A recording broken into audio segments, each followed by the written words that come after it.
اپنی اولاد کو تہذیب سیکھنے کے لیے، وہ اس کے بغیر انٹرنیٹ پر بہت کچھ سیکھ لے گا، اس کی فکر نہ کرے آپ کے.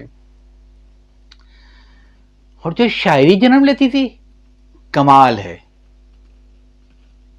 دہلی سے اٹھے میر حسن اور چلے گئے وہاں لکھنؤ، مثنوی سحر البیان لکھی، اور اردو دان اس پہ سر دھومتے ہیں. کیا لفاظی تھی. جیسے آج کل دیکھیں نا آپ نے بہت سارے ہمارے فیس بک کے دانشور الفاظ سے کھیلتے ہیں کہ دیکھو ایک لفظ کے کتنے الفاظ بتا دیے، ہمشیر اور ہمشیرہ میں فرق بتا دیا. کمال ہے بھائی. وہ شاعری اٹھا کے پڑھیں تو صحیح. وہ شہزادہ بے نظیر جس کی عمر 11-12 سال تھی، اس کے غسل کا بیان پڑھے تو صحیح کہ 12 سال کے لڑکے کے بارے میں اس کے غسل کے اندر آپ اس کے جسم کی کیسی رانائیاں دکھا رہے ہیں. اور صرف 11-12 سال کے شہزادہ بے نظیر کی بات نہیں ہے، بلکہ 13-14 سال کی شہزادی جو تھی جس کا نام بدر منیر تھا، اس کے کپڑوں کا احوال دیکھ لیجئے. سوچ نہیں سکتا کہ کوئی آدمی 13 سال کی بچی کے کپڑوں پہ اتنی گہری نظر رکھے گا اور اس کے زیر جاموں کی اتنی تفصیل بیان کرے گا جتنی کہ مثنوی سحر البیان بیان کی گئی. یا وہ کنٹینٹ تھا؟ کیا کتابیں اس لیے بنی تھیں؟ کیا کتابیں اس لیے آئی تھیں کہ بے نظیر اور بدر منیر کی شاعری میں رقاصہ کے رقص سے زیادہ زیر جاموں کے اوپر زور بیان خرچ کیا ہے؟ کیا یہ تہذیب تھی؟ کتابیں ہماری صرف مدد کر رہی تھیں ڈگریوں کے حصول کی حد تک. علم سے ہمیں کوئی دلچسپی نہیں تھی، نہ تھی نہ ہے. فکر ہے ایسے مضامی میں وہ پائے ڈگری، تاکہ سروس سے بہت جلد ملائے ڈگری. علم آئے کہ نہ آئے مگر آئے ڈگری. علم سے اس کو محبت نہیں، ڈگری سے ہے پیار. آہ بیچارے کے آثار پہ ڈگری ہے سوار. ہمیں پرسنٹیج چاہیے تھی، ہمیں ڈگری چاہیے تھی، ہمیں علم نہیں چاہیے تھا.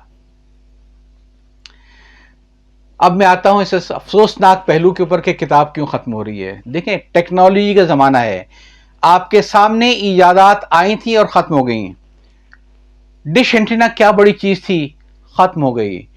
ٹیلیکس 100 سال سے زیادہ کاروبار ممکن نہیں تھا ٹیلیکس کے بغیر، ختم ہو گیا.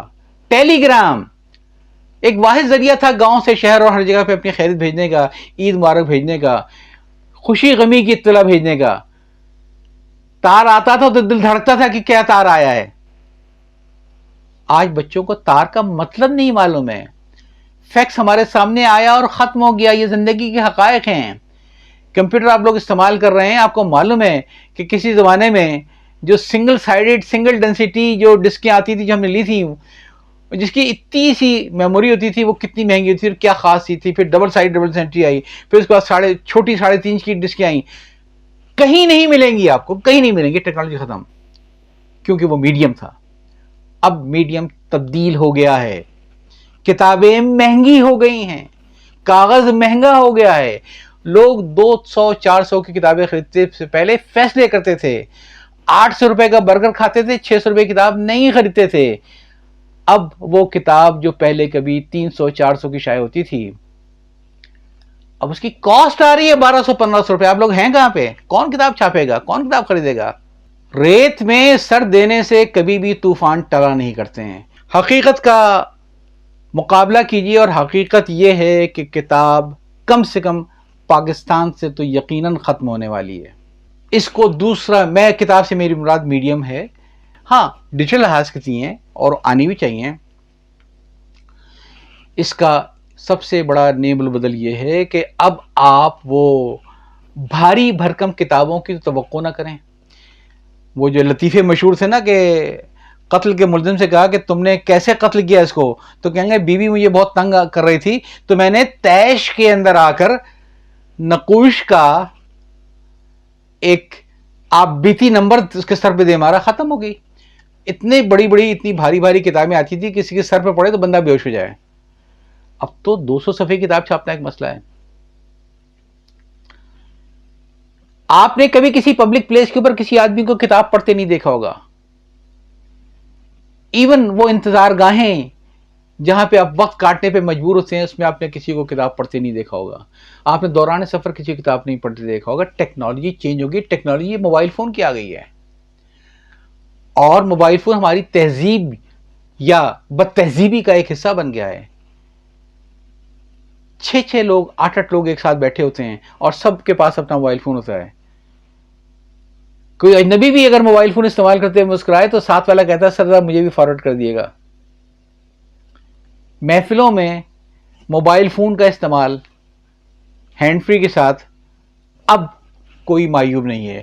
آئیے ہم اس کو ایکسپلور کرتے ہیں کہ کیا مطبوعہ کتاب کی جگہ پہ ہم وہ مقام موبائل فون کو دے دیں جو ہر وقت ہمارے ساتھ ہوتا ہے.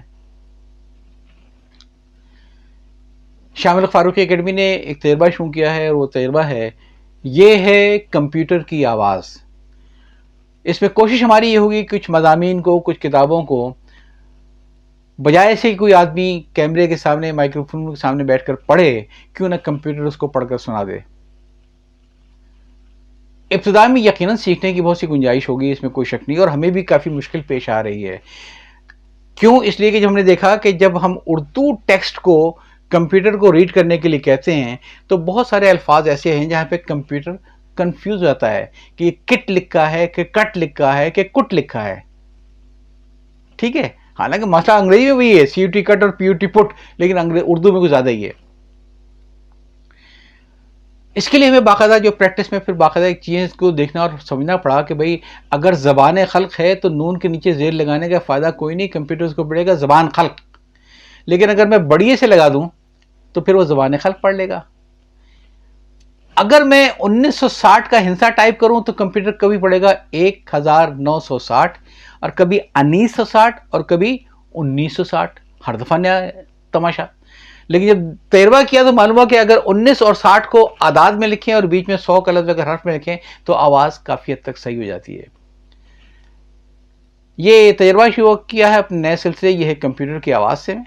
آپ جلدی دیکھیں گے اور اس کا آغاز جناب عقیل عباس جعفری صاحب کے ایک مضمون کے بارے میں جو سید قاسم محمود کے بارے میں ہے، یہ چنگاری بھی یارب اپنے خاکستر میں ہے. اپنا ایکسپیکٹیشن لیول شروع میں بہت زیادہ ہائی مت کیجیے گا. غلطیاں ہوں گی، ہم غلطیوں سے سیکھیں گے. یہ سمجھیے گا کہ کوئی آدمی نہیں پڑھ رہا ہے، اور دوسری یہ کہ ہر آدمی کو اللہ نے وہ صلاحیت بھی نہیں دی ہے کہ وہ الفاظ کے زیر و بم سے کھیل سکے، جس کو تلفظ اور ہجے صحیح آتے ہوں. ہر آدمی نہ تو ضیاء محی الدین ہے نہ عابد علی بیگ، وہ کوالٹی آپ کو نہیں ملے گی. ہوگا کیا کہ جیسے کسی زمانے میں ہمارے گھر کی خواتین جب کوئی مہمان آتا تھا تو پورے دن میں بڑے اہتمام کے ساتھ بیٹھ کر ایک پلاؤ اور ایک قورمہ تیار کرتی تھیں. اس کے پیچھے جو محنت تھی، جس طریقے سے کھڑے مسالے پیسے جاتے تھے اور کہیں پر وہ کھڑے مسالے ململ کی پوٹلی بنا کے سارا دن اس کو جوش دے کے اس کا یخنی بنائی جاتی تھی. پورا دن لگنے کے بعد وہ ایک کمال کا پلاؤ اور کمال کا قورمہ تیار ہوتا تھا. اب ضرورت نہیں ہے. اب معاملہ ہے بلک پروڈکشن کا، انڈسٹریل پروڈکشن کا. اس میں کوئی شک نہیں کہ ہمارے گھر کی خواتین آج بھی جو قورمہ اور بریانی گھر میں بناتی ہیں، جو نہاری گھر میں بناتی ہیں، بہت محبت سے، بڑی چاہ سے اور بڑی ہمت سے اور پیکٹ کے مسالے سے وہ تیار کرتی ہیں. جتنی محنت کر لیں. انڈسٹریل کوکنگ کا زمانہ ہے بھائی. اب تو 200 آدمیوں کی بریانی اور 200 آدمیوں کا قورمہ آپ کو صرف 4-5 گھنٹے کے نوٹس پہ گرما گرم مل جاتا ہے. اب زمانہ بدل گیا ہے. تو یہ پہلا تجربہ ہے، یہ ہے کمپیوٹر کی آواز کا. اس کو ذرا دیکھیے گا، اپنی رائے سے آگاہ کیجیے گا. اگر آپ بھی کوئی ایسا text to speech software Urdu کا استعمال کر رہے ہیں جو اس سے بہتر ہے تو ازراہ کرم رابطہ قائم کریں. اگر کوئی مہنگا بھی ہے تو میں اس کو لینے کو تیار ہوں. آئیے تھوڑا مل جل کے کام کریں تاکہ علم کو جو اردو زبان میں ہے، چونکہ اب وہ مطبوعہ کتاب سے ٹرانسفر نہیں ہو پا رہا ہے، لہٰذا آواز کے ذریعے ٹرانسفر کریں تاکہ کوئی سفر میں سن لے. کوئی مریض کی تیمارداری کے لیے اگر بیٹھا ہو اسپتال میں گھنٹوں کے لیے تو شاید کان سے ہیڈ فون سے لگا کے وہ چیز سن لے. اب تو وہ اخلاق کا ہمارے حصہ ہے نا موبائل فون، اس میں تو کوئی مسئلہ ہی نہیں ہے. اب تو یہ عین تہذیب ہے. تو ان سب چیزوں کے ساتھ اس موضوع پر کہ کس قسم کا یہاں پہ ادب تخلیق ہوا ہے 18ویں صدی، 19ویں صدی اور 20ویں صدی میں، ہم پھر کبھی بات کر لیں گے. لیکن آج توجہ دیں یہ ہے کمپیوٹر کی آواز. یہ کام شاید ہم اتنے اچھے طریقے سے نہ کر سکیں. درخواست یہ ہے کہ آپ یہ کام ہم سے بہتر کر سکتے ہیں. آئیے مل کر کام کرتے ہیں. جو ٹیکسٹ ٹو اسپیچ اردو کے مسائل ہیں اس کو مل جل کر ہم ڈسکس کرتے ہیں, مل جل کر حل کرتے ہیں, اور ذہنی طور پہ تیار ہوتے ہیں کہ بھائی جس طریقے سے آج ہاتھ کی لکھی ہوئی کتابت کا دور نہیں ہے, جس طریقے سے آج چھوٹے چھوٹے لیٹر سے کمپوز کر کے صفحہ بنانے کا دور نہیں ہے, جس طریقے سے آج کوئی پتھر کی پلیٹ, میں نے پتھر کی پلیٹ دیکھی ہے, اس کے پتھر کی پلیٹ کے اوپر وہ ایک پیلے رنگ کا کاغذ پہ کتابت کر کے الٹی رکھتے تھے اور پھر اس کے اوپر کیمیکل چھاپتے تھے اور پھر وہ پتھر کی سلیٹ تیار ہوتی تھی جس پہ اخبار چھپتے تھے. میں نے دیکھا وہ دور, یا وہ آفسیٹ پرنٹنگ کا دور نہیں ہے. کب تک ہم گزرے وقت کا ماتم کریں گے؟ آئیے آنے والے وقت کو خوش آمدید کہیں. زیادہ توقعات نہیں لگائیے گا. کمپیوٹر کی آواز میں آپ کو ضیاء محی الدین کی آواز نہیں ملے گی, آپ کو عابد علی بیگ کی آواز نہیں ملے گی, آپ کو ابھی اردو کی حد تک وہ اتار چڑھاؤ بھی نہیں ملے گا, وہ جذبات بھی نہیں ملیں گے جو کہ انگریزی کے اندر ٹیکسٹ ٹو اسپیچ میں آ چکے ہیں. کل ملیں گے, لیکن ہم تیاری تو شروع کر دیں. اجازت چاہتا ہوں. اللہ حافظ.